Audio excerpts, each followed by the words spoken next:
Hello बच्चों, स्वागत है आप सभी का।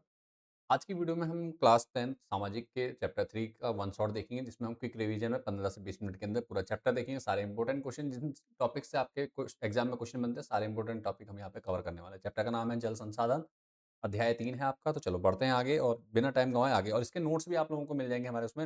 वीडियो को अंत तक देखिए। 15 मिनट वीडियो देखने के बाद आपको मैं बता दूंगा लास्ट में आपका कैसे आप इसके सारे नोट्स, इंपॉर्टेंट नोट्स आप डाउनलोड कर सकते हो और कैसे आप तैयारी कर सकते हो। ठीक है, सारा कुछ फ्री ऑफ कॉस्ट रहने वाला पीडीएफ में, तो कोई दिक्कत नहीं है। आपने क्या करना है, वीडियो को पूरा देखना है और वीडियो को पूरा देखने के बाद क्या करना है, इस चीज़ यहाँ पे आपका लगभग 80% समझ में आपको यहाँ से आ जाएगा, सब कुछ क्लियर हो जाएगा। उसके बाद आगे आप करना क्या क्या सीखेंगे पहले वो देख लो, उसके बाद आगे बढ़ेंगे। ठीक है, चलो बढ़ते हैं आगे, देखते हैं सबसे पहले क्या क्या सीखेंगे आज की वीडियो में, है क्या क्या पहले देख लीजिए, उसके बाद आगे बढ़ेंगे। तो सबसे पहले क्या है, जो चैप्टर है आपका ये क्या है, जल संसाधन, जल पे आधारित है। तो क्या है, जल से जुड़े हुए महत्वपूर्ण तथ्य और आंकड़े हमें जानने हैं यहाँ पर। ठीक है, दूसरा आएगा जल दुर्लभता, परिभाषा और इसके कारण क्या है ये जानेंगे हम यहाँ पर।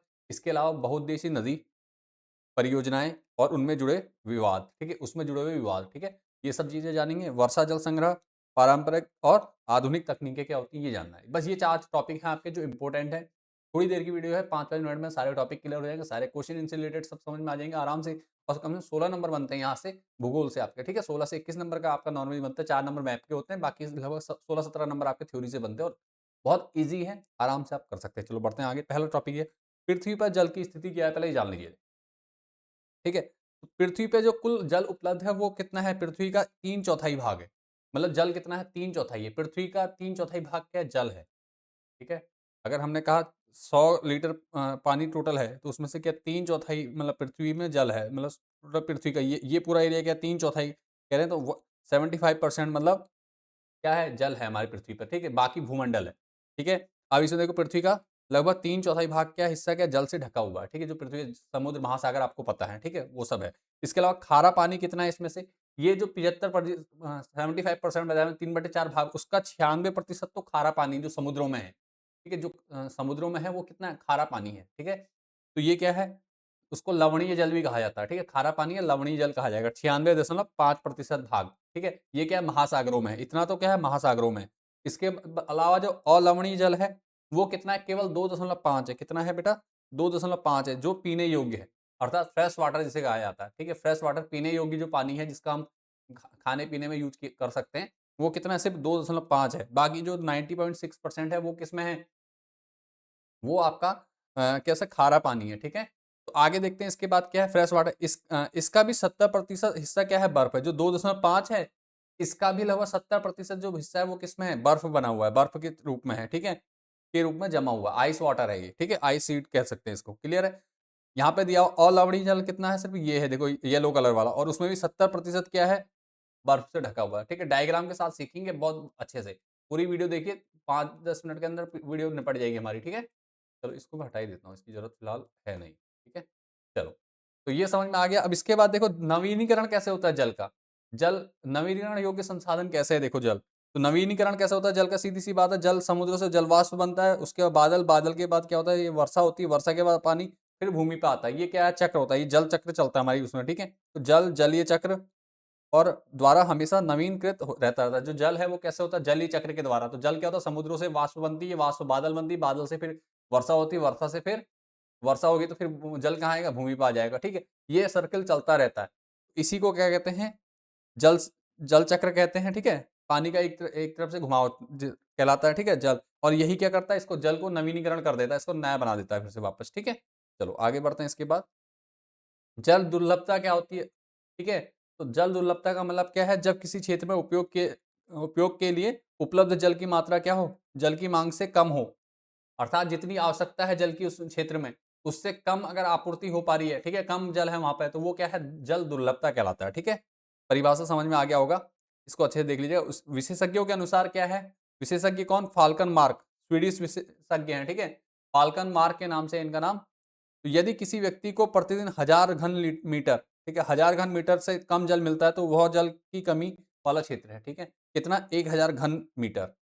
1000 घन मीटर से कम अगर जल मिलता है किसी व्यक्ति को, तो वो, इसका मतलब क्या है? वहाँ उस क्षेत्र में जल की कमी है। ये क्या है? ये किसने कहा? ये कहा है फॉल्कन मार्क ने, याद रखिएगा। और ये कहाँ के विशेषज्ञ हैं? स्वीडिश विशेषज्ञ हैं आपके, ठीक है? चलो आगे बढ़ते हैं इसके बाद। यह संकट क्यों उत्पन्न होता है, कारण क्या है भैया संकट उत्पन्न होने का, जल संकट जो है उत्पन्न क्यों हो रहा है? तो सबसे पहला कारण क्या है, किसी क्षेत्र में क्या लगातार क्या हो रहा है, जनसंख्या वृद्धि। सबसे बड़ा कारण क्या है, जनसंख्या वृद्धि। अधिक अनाज बनाने के लिए अधिक जल की की आवश्यकता होती है फिर, ठीक है? अधिक अनाज उगाना है तो अधिक जल की आवश्यकता होगी, क्लियर है?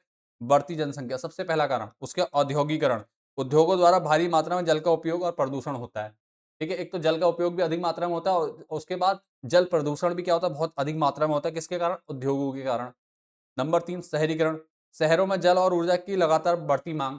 शहरों में क्या है, ज़्यादातर क्या हो रहा है, जनसंख्या बढ़ रही, जिस कारण से क्या हो रहा है, शहरों में जल और ऊर्जा की लगातार मांग बढ़ती जा रही है। शहरीकरण से शहर बढ़ रहे हैं तो उस हिसाब से क्या हो रहा है, ऊर्जा की मांग बढ़ती जा रही है। उसका असमान वितरण, ठीक है? असमान वितरण हमारे देश में सबसे ज़्यादा है, ठीक है? क्यों है? कुछ क्षेत्रों में बहुत कम बारिश होती है और कुछ क्षेत्रों में, जैसे राजस्थान में बहुत कम बारिश है, लेकिन कुछ क्षेत्रों में क्या है, बहुत ज़्यादा होती है, जो कि समुद्र किनारे के हैं, जैसे महाराष्ट्र हो गया, बाकी जो समुद्री किनारे के वो हैं, बिहार हो गया, जहाँ ज़्यादातर क्या रहती है, अधिक वर्षा होती है और बाढ़ का संकट बना रहता है। तो ये क्या है, असमान वितरण है वर्षा का, ठीक है? ये उसका गुणात्मक कमी औद्योगिक कचरे, रसायनों और कीटनाशक से प्रदूषण के कारण पानी पीने लायक नहीं रहता। ये सब कमियाँ भी हैं, जो गुणात्मक कमी, जो पानी है भी उपस्थित, उसमें क्या होता है, कई कचरा, जैसे औद्योगिक कचरा, रसायन और कीटनाशकों के प्रयोग से क्या होता है, वो दूषित हो जाता है, जिस कारण वो पीने योग्य नहीं रहता है, क्लियर है? तो ये चीज़ें, ये 4-5 पॉइंट कर लेना, बढ़ती जनसंख्या, औद्योगीकरण, शहरीकरण, असमान वितरण और गुणात्मक कमी। ये बाकी आप पॉइंट नोट कर लेंगे, पॉइंट याद कर लीजिए, बाकी आपको समझ में आ जाएगा कैसे किया, समझा दिया है मैंने, ठीक है? तो पेपर में आप अपने मन से भी लिख सकते हैं, कोई प्रॉब्लम नहीं होती। अब अपने शब्दों में लिखें, उसमें ज़्यादा नंबर मिल जाते हैं। इसके बाद आता है बाँध। आधुनिक भारत के मंदिर कहलाते हैं बाँध, ठीक है? बाँध बहुत फ़ायदेमंद है। क्या परिभाषा क्या लिखी देख लीजिए, बाँध बहते जल को रोकने या उसका बहाव कम करने वाली एक बाधा है, ठीक है? बाँध क्या है? जो बहता जल है उसको रोकने या उसके बहाव को कम करने वाली एक बाधा है, जो कि जलाशय बनाती है। क्या बनाती है? जो जलाशय बनाती है, ठीक है? रिज़र्व बनाती है, ठीक है? समझ गए? महत्व क्या होता है? जवाहरलाल नेहरू ने इन्हें आधुनिक भारत के मंदिर कहा था। किसने कहा था आधुनिक भारत के मंदिर? जवाहरलाल नेहरू ने, ठीक है? नेहरू ने क्या कहा था इनको? जो बाँध थे, इनको आधुनिक भारत के मंदिर कहा था। क्या करते हैं ये? देखो, बाँध से कई फ़ायदे होते हैं। एक तो बाढ़ आने से रोकते हैं, कई चीज़ें होती हैं, बिजली बनाने में इनका उपयोग किया जाता है, ठीक है? और भी कई चीज़ें हैं। उपयोग देख लो पहले, सबसे पहले विद्युत उत्पादन, अभी बताया मैंने, विद्युत उत्पादन, सिंचाई के तौर पे भी क्या होता है, बाँध काम आते हैं। औद्योगिक एवं घरेलू उपयोग में काम आता है, ठीक है? क्योंकि बाँधों के द्वारा क्या होता है, एक तो औद्योगिकीकरण होता है इससे, और साथ में घरेलू उपयोग में भी क्या होता है, जल का प्रयोग किया जा सकता है इसमें रोककर, ठीक है? बाढ़ नियंत्रण, सबसे बड़ी बात, जब बाढ़ आती है तो अगर बाँध होगा तो उस वजह से बाढ़ आना काफ़ी हद तक कम हो जाता है, बाढ़ नहीं आ पाती, ठीक है? और उसके अलावा मत्स्य पालन अर्थात मछली पालन, ठीक है? तो ये 5 काम क्या है, 5 काम होते हैं, 5 उपयोग हैं किसके, बाँध बनाने के, फ़ायदे 5 हैं नॉर्मली। नॉर्मल फ़ायदे क्या हैं बाँध बनाने के, कब जो प्रत्यक्ष रूप से दिखाई देते हैं, वो 5 फ़ायदे हैं, ये आपके सामने, ठीक है? तो बाँध क्या है? बहते जल को रोकने या उसके बहाव को कम करने वाली एक बाधा है, ठीक है? जो कि क्या कहलाता है, जो जलाशय बनाती है, क्लियर? इसके बाद परियोजनाओं का दूसरा पहलू। परियोजनाएँ बनी तो सही हमारे देश में, लेकिन उसके कई क्या होते हैं, नुकसान भी होते हैं, कई दूसरे पहलू भी होते हैं। जैसे हर सिक्के के 2 पहलू होते हैं, वैसे ही परियोजनाएँ बनी तो सही, जैसे बाँध बना, बाँध परियोजना बनी, लेकिन उसके कुछ नुकसान भी हुए। क्या हुए देखिए, नदियों पर प्रभाव पड़ा इसका सबसे पहले। क्या? प्राकृतिक बहाव रुकने से तलछट जमा होने लगा, ठीक है?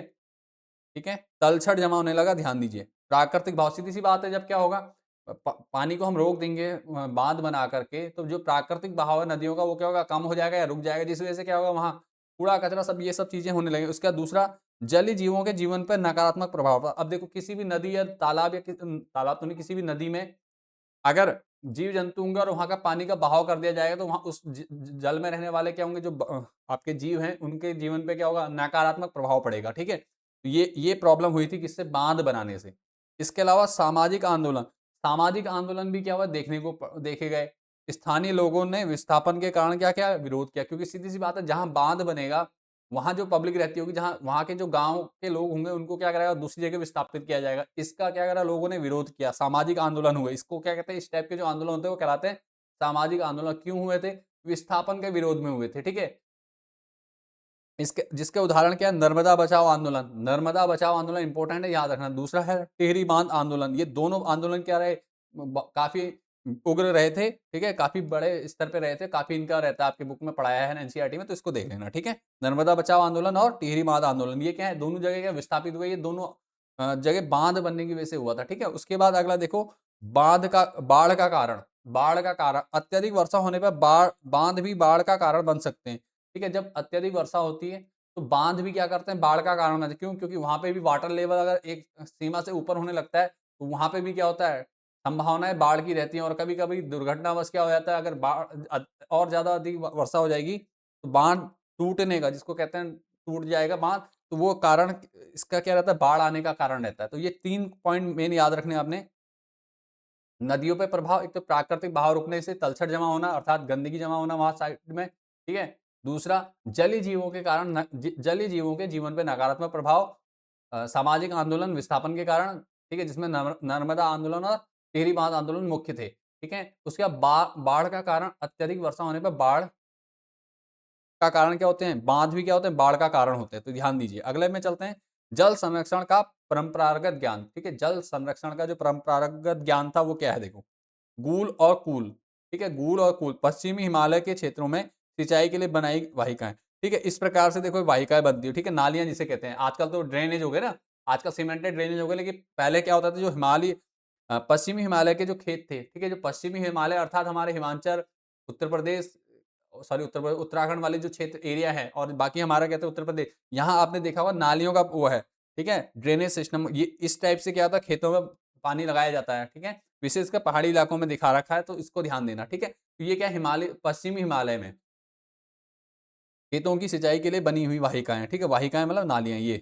ठीक है, इसको गूल या कूल कहते हैं। ठीक है, क्लियर। उसके बाद खदानी और जोहड़। खदानी और जोहड़ क्या हो गया, राजस्थान में खेतों में वर्षा जल जमा करने की तकनीक। ठीक है, तो खेतों में वर्षा जल जमा करने के लिए क्या किया जाता है, ये तकनीक का अपनाई जाती है। किस तरह के, इसको कहते हैं खदानी या जोहड़। ये इस टाइप से, ये कहीं पे बीच में खोद के गड्ढा बना दिया जाएगा और साइडों में ये क्या कहते हैं, आपका मेड़ टाइप की बना दी जाएगी। ठीक है, तो ये चीज का ध्यान देंगे। इसका टांका, टांका आपका मोस्ट इंपॉर्टेंट रहता है, इसको ध्यान देना, ये आपका एग्जाम में पूछता है। तो टांका क्या होता है ये देख लीजिए। तो राजस्थान बीकानेर, राजस्थान में होता है वैसे, बीकानेर और फलोदी में। ठीक है, ध्यान देना क्या है, राजस्थान में पीने का पानी जमा करने के लिए भूमिगत टैंक बनाया जाता है। ठीक है, ये जिसे वाटर हार्वेस्टिंग का नाम सुना होगा, तो वही वाटर हार्वेस्टिंग कैसे की जाती है, ऐसे की जाती है यहाँ पे। कहाँ, राजस्थान में। राजस्थान में कौन कौन से, उसमें बीकानेर और फलोदी में। ठीक है, तो क्या होता है इसमें, राजस्थान में क्या होता है, पीने के पानी को जमा करने का भूमिगत टैंक क्या कहलाता है, भूमिगत टैंक क्या कहलाता है, ये कहलाता है टांका। ठीक है, इसमें जमा पानी पालर पानी कहलाता है। ठीक है, इसमें जो पानी जमा होता है वो पालर पानी कहलाता है। यह प्राकृतिक जल का शुद्धतम रूप है। ठीक है, जो प्राकृतिक जल होता है उसका शुद्धतम रूप क्या है, टांका में मिलता है। इसको क्या कहते हैं, पालर पानी कहते हैं। कहाँ बनाया जाता है टांका, राजस्थान में। कहाँ, बीकानेर साइड में। ठीक हो गया, चलिए आगे बढ़ते हैं। आज के इस दौर में जल संरक्षण, ठीक है, आज का जो दौर है उसमें जल संरक्षण क्यों आवश्यक है, क्योंकि एक तो वर्तमान स्थिति को देखते हुए, साथ में भविष्य में, भविष्य के पीढ़ी को के लिए क्या करना चाहिए, जल संरक्षण करना चाहिए। तो आज के उसमें जल संरक्षण कैसे, छत वर्षा जल संग्रहण। पहले तो सबसे बड़े छत पे क्या किया जाए, वर्षा का जो जल, जब वर्षा होती है तो उसका जल का संग्रहण, मतलब वाटर हार्वेस्टिंग करते हैं। सेम राजस्थान के टांका की तरह काम करता है ये। ठीक है, तो ध्यान दीजिए, छत के पानी पर पीवीसी पाइप से टैंक में जमा करना। जो छत में पानी आए बरसात का, उसको जमा करके क्या करना, उसको टैंक में जमा करना। ये क्या है, जल संरक्षण कराएगा, वर्षा जल संरक्षण। ठीक है, रेन वाटर हार्वेस्टिंग कहते हैं इसे। ठीक है, उदाहरण में शिलोंग, मेघालय में यह बहुत प्रचलित है। मेघालय में बहुत ज्यादा मिलेंगे आपको ये, क्या, रेन वाटर हार्वेस्टिंग जिसे कहते हैं। ठीक है, वर्षा जल संग्रहण। ठीक है, ये कहाँ, शिलोंग में। शिलोंग अर्थात मेघालय में। मेघालय में क्या ये बहुत प्रचलित है, क्या, वर्षा जल संग्रहण। ठीक है, ये वहां बहुत प्रचलित है, कौन सा, ये वाला।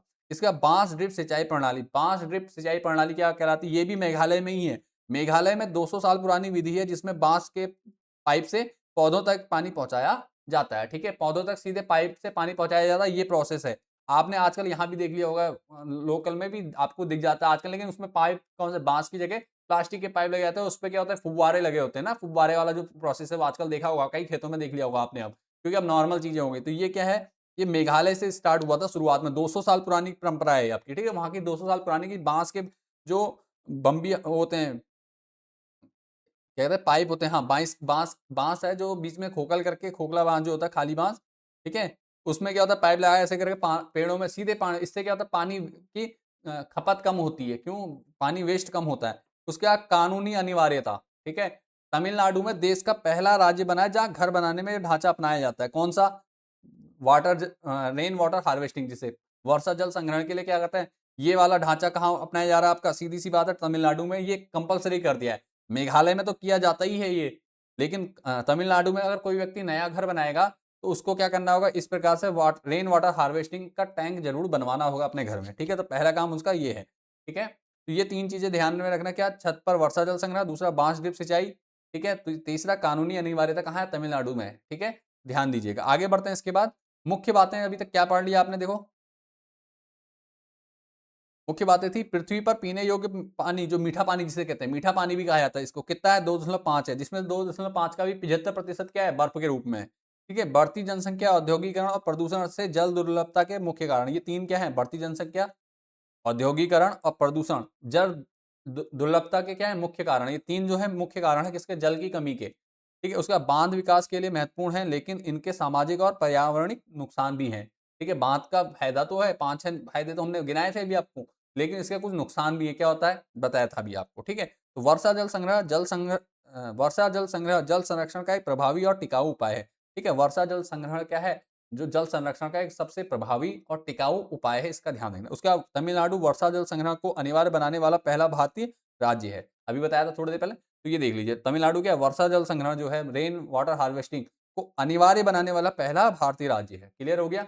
ये सारे टॉपिक आपने क्लियर कर लें। इसके बाद देखो, अब आपने क्या करना है, क्वेश्चन दे रहा हूं आपको, इन क्वेश्चन के आपने मेरे को क्या करना है? उत्तर देने। सबसे पहले, आधुनिक भारत के मंदिर किसे और क्यों कहा गया? जल्दी बता देना है मुझे, कमेंट जरूर कर देना। ये सारे क्वेश्चन मैंने बता दिए इसमें, ठीक है। और इससे अलावा बाहर क्वेश्चन जाने वाले नहीं, इन्हीं टॉपिक्स पे घुमा फिरा के क्वेश्चन पूछे जाते हैं, ठीक है। अगला है, जल दुर्लभता के कोई 3 मुख्य कारण बताइए। अगला, पालर किसे कहते हैं और यह कहाँ पाया जाता है? पालर क्या होता है ये बताना। इसका, वर्षा जल संग्रह को अनिवार्य बनाने वाला भारत का पहला राज्य कौन सा है, ठीक है। उसका, नर्मदा बचाओ आंदोलन का मुख्य कारण क्या था, ठीक है। नर्मदा बचाओ आंदोलन क्या था, इसका मुख्य कारण है, ये आपने मुझे कमेंट कर देना, ठीक है। तो ये सारे करने, बाकी इसका, इस चैप्टर का इंपॉर्टेंट क्वेश्चन का जो सॉरी इंपॉर्टेंट नोट्स का जो पीडीएफ है वो मैंने बना दिया है। अगर आप लोगों को पीडीएफ चाहिए तो नीचे कमेंट कर देंगे पीडीएफ, मैं आप लोगों को लिंक भेज दूंगा, ठीक है। तो मिलते हैं नेक्स्ट वीडियो में। Thanks for watching this video.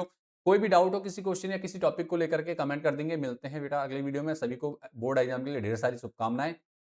Bye and take care.